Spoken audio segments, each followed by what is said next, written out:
Okay. Okay, so let's start with the first question. What were some of your favorite quotes or passages from the chapters? And why did these quotes stand out to you? And what made them memorable or interesting? Let me look. I highlighted a bunch. I do too. I could start because I have one Sure. ready to. I thought it was interesting when they were talking about A loop. With the so monkey. basically the memories are it's like sorry I'm trying to find exactly what it is. Is that the guy that lost his memory and he could, Oh, Eugene. His name was Eugene. Eugene? Is that the one that you're talking about? No, I'm gonna talk about one of the quotes that I thought was cool is unless you deliberately fight a habit, unless you find a new routine, the pattern will unfold automatically. So like I thought it was interesting how you, in order to break a habit, you like need to still fill in that habit and replace that habit with a new habit. Maddie, do you know what page that was on? That is on page 20. And then like this goes into like the whole first part that we were talking about. And when there was a girl who was she like would bite her nails. Do you guys remember reading about that? And she couldn't like break the habit, and she went to like her school psychologist or something. And they basically told her every time she has the urge to write it down. And then so instead of doing her habit of biting her nails, she'd write it down, and by just writing down a check mark, that replaced her habit of biting her nails. Yeah, and they also had her like grab it. She was looking for like the physical sensation of like the nail biting, not the nail biting. So they had her replace the nail biting with like squeezing like a pencil or something like that too. Yeah. A quote that I had highlighted. This one was just interesting to me. It was kind of in that same section that was talking about Eugene, like towards the end on page 26. And it's every McDonald's, for instance, looks the same. The company deliberately tries to standardize stores architecture and what employees say to customers, so everything is a constant cue to trigger eating routines. The foods at some chains are specifically engineered to deliver immediate rewards, causing your pleasure centers to light up and your brain to lock in the pattern, all the better for tightening the habit loop. And I thought that one was just a really interesting example that stood out to me, like of the habit loop that they were talking about, and just how it's like used in real life and how it's used to like influence just like normal consumers. And it talks about how like families, like they would like just go to a fast food place like once a month, and then they like got into the habit of like it was such an easy fix for being hungry that like they would start going twice a month and then twice a week, and just because it became such part of that loop of like just feeding everybody and like the location of an example for me. Did you have any quotes that stood out to you? Well, the thing that sticks out to me was the routine for an alcoholic. There would be a queue, and then they'd go out and have a drink, and then that was, you know, like a reward. And it's the same thing like being in an office that you end up eating sweets or cookies or something as your break time, and you end up gaining weight. But then you change that to converse with somebody so that you don't want the sweets. Yeah, I saw like it also said putting apples there instead of donuts. Or just doing something else to give you whatever like sensation you're looking for that's not like a destructive habit. Yeah. All right, should we move to the next question? Yeah. Okay. What new things did you learn from these chapters? Which was the most memorable? If somebody wants to start and say what they think about that, we could all go around. I think the most like memorable thing that I learned from this chapter was I really liked the football example, like with I think Coach Dungy. I just thought that was like really interesting because you never think about it if you're watching a football game, and it shows that like you can seriously just change habits and it can lead to like real like measurable results. Like, you know, they really tightened it on whatever the several plays he had them really focus on instead of trying to memorize like hundreds of plays, and the Colts ended up winning the Super Bowl because of his training. So that really stood out to me. I thought his story was really interesting. Something that stood out to me was Procter and Gamble's, or was that, I think, or no, it was that one guy's, the toothpaste thing. Yeah, I forget his name. But anyways, that whole section stood out to me because I found it interesting that the only thing that like made toothpaste popular was the fact that people had a tingly sensation or something like that. And it was funny because they actually had citric acid in the toothpaste, which, like, if you know anything about teeth now, it's like bad for what causes cavities. Yeah. So like people were brushing their teeth without even like seeing results, but just because they had that sensation afterwards, that made them get into a habit. And then it like something that was, because this is more on the marketing aspect, something that like came to my mind was the fact that they were comparing the toothpaste with sunscreen, and how marketers today are trying to find a way to do something similar with sunscreen so people will actually wear it and have that habit of putting it on, so it's part of their routine. But they obviously haven't found it yet, but they like were talking about like a tingly sensation or something like that makes a consumer feel like they. Have you girls ever tried the Pepsodent toothpaste? No. Oh my gosh, it's really strong. It's like the very first toothpaste that ever came out. And so that's where they had put that chemical in it to make it feel tingly. And this all started because the peoples of the world had bad breath. And so this guy decided to market this toothpaste. And he thought, well, it can't be that hard, but it turned out to fail at first. But I can remember as a kid seeing the commercials for the Pepsodent, and they still sell it if you ever wanted to look into it. But no, my favorite is Colgate, the Colgate brand. Yeah. I thought of this, like one more thing before we move on that really stood out to me was the whole Febreze, and that was Procter and Gamble, right? Yeah. So the whole Febreze thing where they were trying to sell this product, and originally they're like, oh, this could mask any smell, like you could spray it on yourself, all of that sprayed in your car, but that never really like was successful, and they couldn't figure out why, and they were like, they almost dropped the product completely because it just wasn't successful.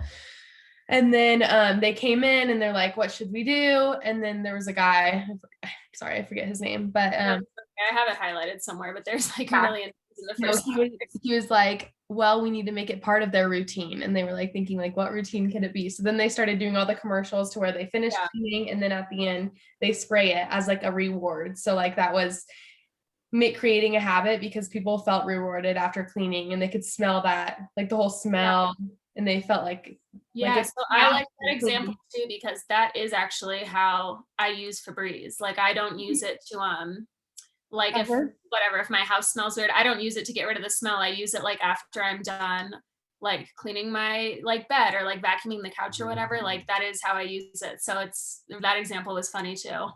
It keeps the smell going longer. Yeah. It's kind of weird. There's actually like a chemical that I know. I thought that was interesting too. I didn't know that. I thought it was just like fragrance. Fragrance. Okay, the next question. What questions do you still have after reading these chapters? I am curious, like how they talked in like in the Alcoholics Anonymous example about how most people needed like belief to actually follow through with the habit. I mean, even in the book, it says research like on belief like is very limited. And for people in AA, most of them like found God or whatever. But I think that subject is just really interesting. It'd be interesting to know more about that and what like makes people have that belief and whatever. They had Yeah. tried to, uh, the idea of AA was that it was a cult. You were joining a cult. And it turned, in the beginning, I'm sure it was, but then they were able to prove that some people were able to kick the habit, but then there's others that no matter how many times they went to AA and talked to their sponsors, they still drank. And I think there's an example of that one of them didn't survive. So Yeah. that's my landline, I'm sorry. No, you're all good. Okay. A question I have is with Eugene and how he was able to like leave the house and somehow find his way back, even though he didn't know what he was doing, like where he was or any of that. And it was like the cues around him. Something that like I'm like wondering is like what happens if like a tree like got cut down or something, like would that throw him off, and would that It like did. get Yeah. lost? They were doing road work at one point. Oh yeah, Yeah. yeah, I remember that. And the neighbor helped him get home. Yes. And then the other thing that was the eating the cereal all the time. So I don't understand that, except that was a habit for him to go to the cabin and get out and sit down and eat.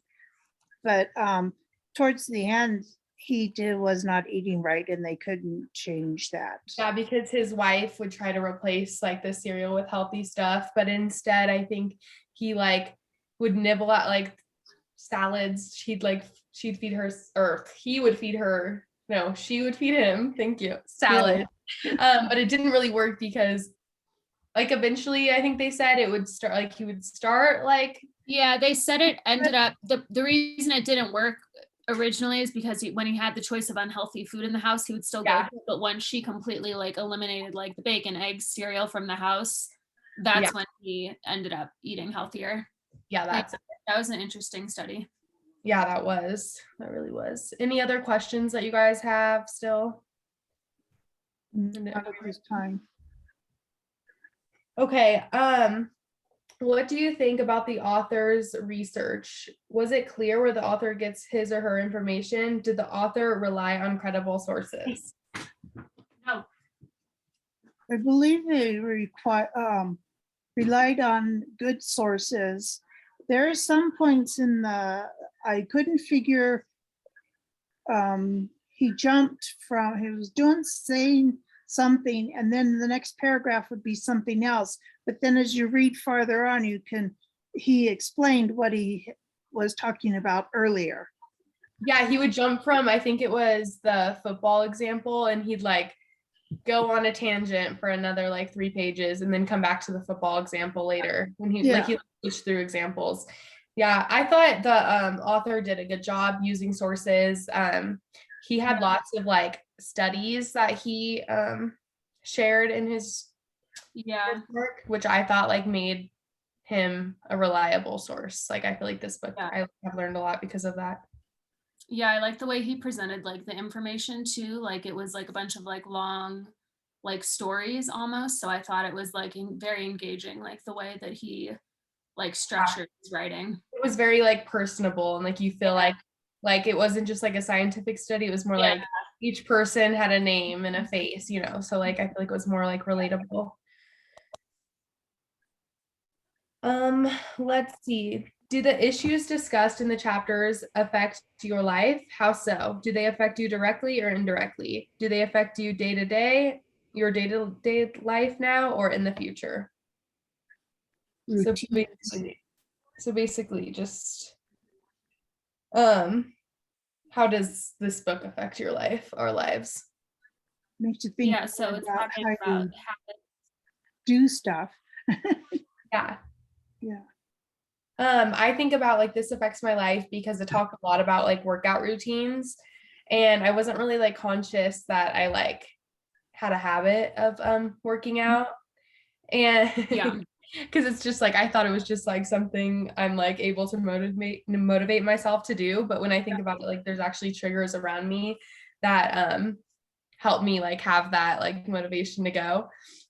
Like Totally. I was having a water bottle full, or like I always give my dog a treat whenever I leave my apartment. So I don't know. That's kind of, it makes me happy. So I feel like that's kind of like a reward type of thing. I don't know. Yeah. Yeah, I feel the same. Well, I feel like too, I mean, just in general, like almost everything we do is like a habit. So I think that, you know, what the text is talking about affects us all very much directly every day. And then you think about it too in terms of marketing, like the McDonald's example or the toothpaste or the Febreze example, and, you know, habits, like marketing or companies and marketing people recognize like our cravings for certain things, and then they figure out a way to weave that into the marketing for their products. So I think it affects us in that way too. Yeah, totally. Another thing is like, if you get in the car to go and do an errand, it's like, oh, I can go treat myself to a milkshake. And it's just like, nope, drive right on by. No, no, my routine has changed. I last year had a job where a manager didn't like me. And so he had put me from day shifts to nights. And so this last month I've been working on going to bed early and getting up early like a day shift person. And so I'm working on that routine to change it. So I'm not so tired during the day. Yes, me too. I'm the same. I work like a late night job, but I'm trying to do the same thing as you, kind of restructure the habit. So I'm more of a morning person. Yeah, it's really hard to find a job that's not swing or graveyard or lifting boxes and no. Yeah. All right. Did reading the chapters evoke any feelings? What kind of feelings? Why those feelings? Personally, I felt like the author did a great job like making us feel like we were there in this story. And although it was like kind of a factual text, he had like very personal stories, like when we were talking about earlier, with Eugene. Like I felt like we got to know him, and like I was like empathetic for him, and I was like at some points I was like sad to hear like he wasn't doing good, but then I felt happy because I felt like he was still able to like have a regular-ish life. And then also with the football example, I felt like when they were talking about his son who committed suicide, I was like, that like hurt. I was like, Oh, because the coach seems like a great guy. And I also I forgot to add this to the quotes, but I thought it was really interesting when he said, champions don't do extraordinary things. They do ordinary things, but they do them without thinking too fast for the other team to react. yeah, I really liked that example. I thought that was like a really, yeah. So I feel like he did a great job. Like, I feel like now this is going to be memorable. Like this book is memorable to us now because it like reached our feelings, you know? yeah. And I feel like he really like humanizes all the facts that he's trying to put out there and all the information he's trying to put out there with like these personal stories. And I think that does like evoke a lot of emotion within us too. But yeah, I thought, yeah, he did a great job. I liked the way he like wrote everything and structured the text. Yeah. I agree. I like how he uses the little rat and the maze. Yeah. And the tone. And it's like the rabbit's like, well, where's my treat? Because the routine got changed. I know, I was sad when they put the chocolate on the other side. I was like, that poor little rat, he's not going to get his chocolate. But he found it eventually. Yeah, he did. Just climbed over the top. Yeah. Okay. What are the short-term and long-term consequences of the issues raised in the chapters? I'm trying to think of how that could relate to. Well, I guess like habits can be like really long term, like they were talking about, like the Alcoholics Anonymous example, like people can be alcoholics their entire lives, and that's a really long term example of habit. But then people are also able to change those long term in like 30 days. They could. Yeah, and I was just gonna say sometimes they can change their long term habits in really like short term periods of time. So I thought that was interesting. And the consequences are, they can be like positive, or I'm just looking at the second part of that question. The consequences can be like all of that. They can be negative and frightening and positive and affirming. Like it's, yeah, it's a lot. Habits are very interesting, how like fragile they are and easy to change, but also hard to change depending on like what you're dealing with. Yeah, I think like also adding on to that with like eating healthy foods versus eating fast foods and working out versus sitting on the couch, and how like I think there was somewhere in there where it said like people like stick to some habits like sitting on the couch rather than go and working out because it's easier, or going to fast food because it's easier. And I think that's like those are like short-term things that affect you long-term. Like it's like having a healthy body and living a long, healthy life. Yeah, so I think that's another way. Do you have anything to add, Violet? No, not at, can't think of anything at the moment. Okay, no worries.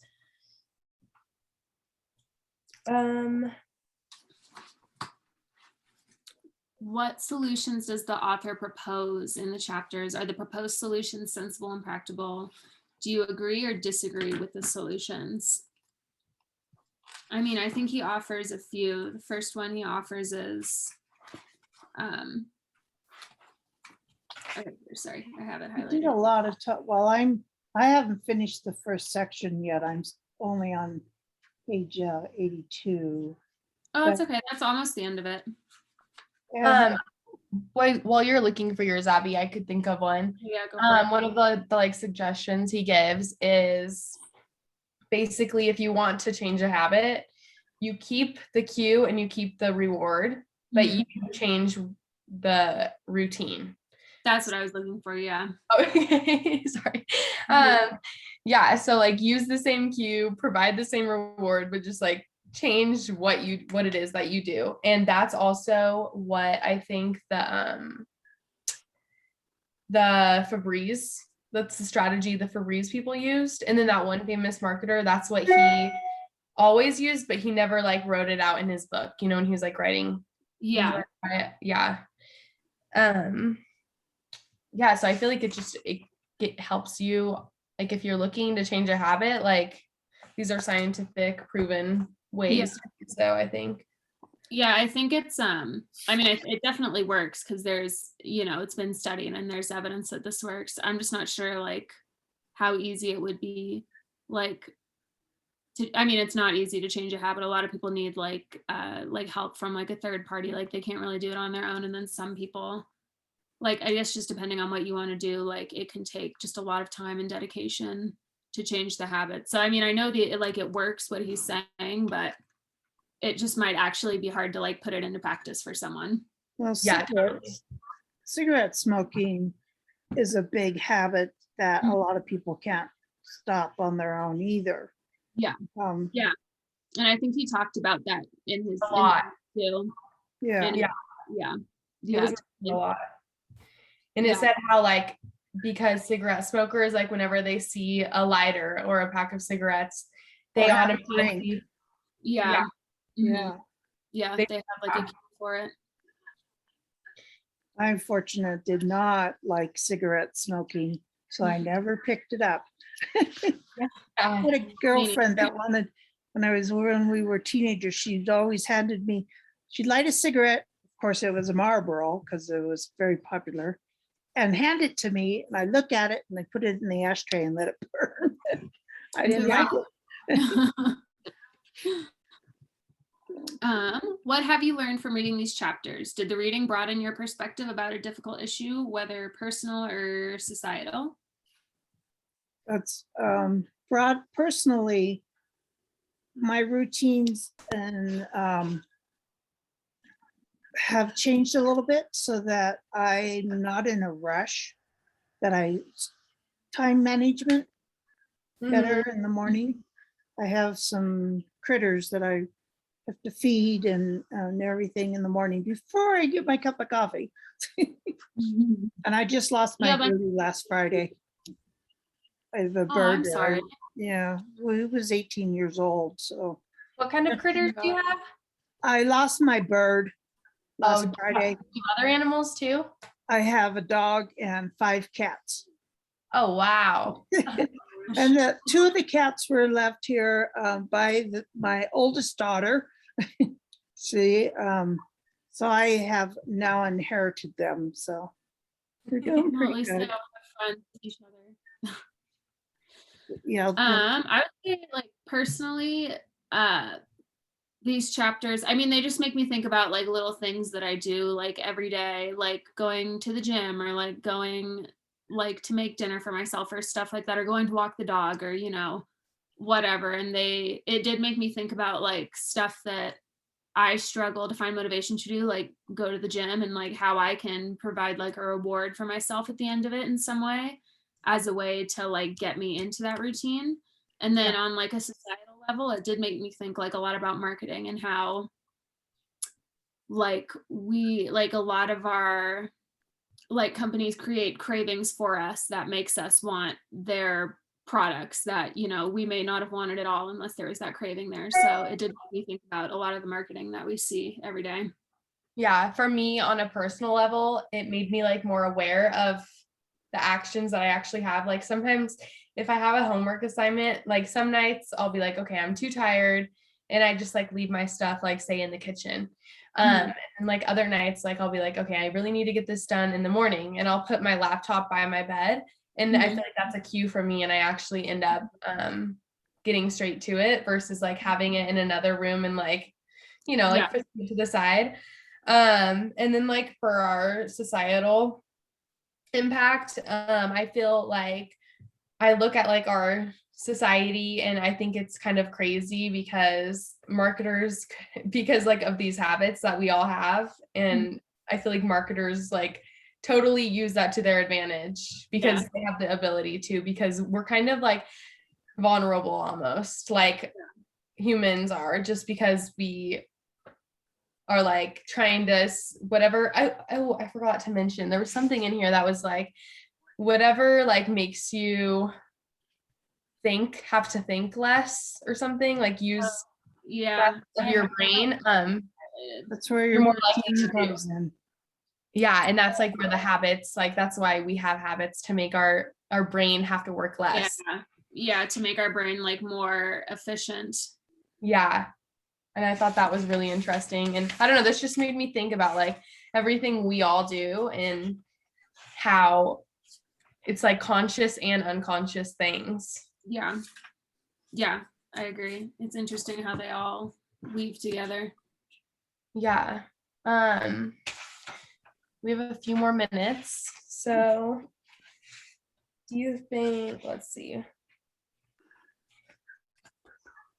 What was your guys' favorite part in this section? Well, at the beginning when Eugene was my favorite so far. Yeah. What about him exactly did you like? I just like the fact that he could get on, you know, and do things himself, and his wife was so worried about him going outside on his own, but there was some things that just he remembered. He doesn't remember verbally, but somewhere in the back of his routine is these little places to walk by and touch and get back home. Yeah, and I remember like towards the end of the Eugene chapter, they talked about when he was like in the hospital for the rest of his life, his family was worried that he would like wake up angry and wake up like when his daughter would leave early, without saying bye to him, like he would be angry because he thought his daughter didn't talk to him. He's like, why did she leave? They thought that he would have that problem at the hospital. And then they also said like his wife thinks it's maybe because he got in such a habit of not remembering things that he just like kind of went with the flow. Yeah. That was really interesting to add on to that section. Wonder if that falls under the Alzheimer's. I know, I was confused because they didn't really talk about Alzheimer's, but yeah, I don't know. I don't know if like the whole habit thing is the same with patients of Alzheimer's. It sounds like yeah, I had a grandmother that got the Alzheimer's, and she could be lucid for a little while, but then she'd forget who you were. Yeah. So But I that's, wonder if like when they leave, I like a lot of times I get like Amber Alerts on my phone and it's like an elderly passenger with Alzheimer's has like driven away. Like find them. But I wonder if like they have the cues and the habits like Eugene. I right. don't know. That's a good question, I guess, that we should have talked about that in the question. Yeah, it's interesting to see if those are like combined, like if he's suffering from the effects of like a brain injury and Alzheimer's. Yeah. What was your favorite part, Abby?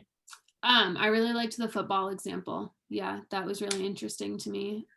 Just in general, how he like kind of figured out like a real concrete, like so scientifically like influenced way that they could win football games. That was interesting to me. And then I also thought it was just like interesting how nothing clicked for them until they had that belief, which is like tied in with a sense of like community. And Yeah. belief is like an interesting concept to me in this book because it's like they know it has a positive influence on habits, but they don't know exactly how it works. So I just thought that was really interesting. Yeah, totally. I found that really interesting too. I think my favorite was probably when they talked about it from a marketing perspective, with Yeah. that guy who I like, Hopkins, yes. And he like made all these brands huge. Yeah. And I like just enjoyed like he basically manipulated people and that he like admitted to that. Mhm. And then Procter and Gamble and the toothpaste, all of those were like really interesting to me. Like I thought it was interesting how he almost didn't want to take on the toothpaste marketing because he's like, there's no way like I could get Yeah. people to do this. And then he started like reading textbooks and he found that there's like a film on your teeth. And Yeah. he advertised the film, which like to me, I think that's kind of silly because it's like kind of, I think it's just our saliva. I don't know. I was just like, okay, that's funny. But Called tartar. I like those examples too. yeah, no, he said like the clear film though is like what he sold it on, but it's not even tartar, but Yeah. it's I like, like okay. examples too. Yeah, it's funny because he's not even a scientist and he just like Yeah. read something out of a book and it worked and it manipulated people, honestly. I But know. All in the wording and the way that you ask somebody to do something, like those examples we had in class yeah, Really. with the card thing. It's a Yeah. card thing, right? Yeah. yeah, like the social then- security number, and then like if you're more likely to choose a higher number if you're toaster for the toaster price or Yeah. something. Yeah, that was funny. Yeah. Well, is there anything else you guys want to add? Nope. I think I'm all good. Do you guys know if we all have to submit it or if just like I would guess just one person, and we can maybe follow up with her tomorrow and see. Yeah. But I'm sure one person would be okay. So I think Violet, I think you're gonna, since you started the recording, Yeah. you're gonna have the recording on your Okay, yeah, it says account. about stopping it. So, and then I'll go from there and figure out how to send it to her. Okay. Yeah, if you could have any submit that. trouble, just let us know and we can figure it out together. Okay. Cool. Yeah. I would end the recording now just so it doesn't I don't know if you end the Zoom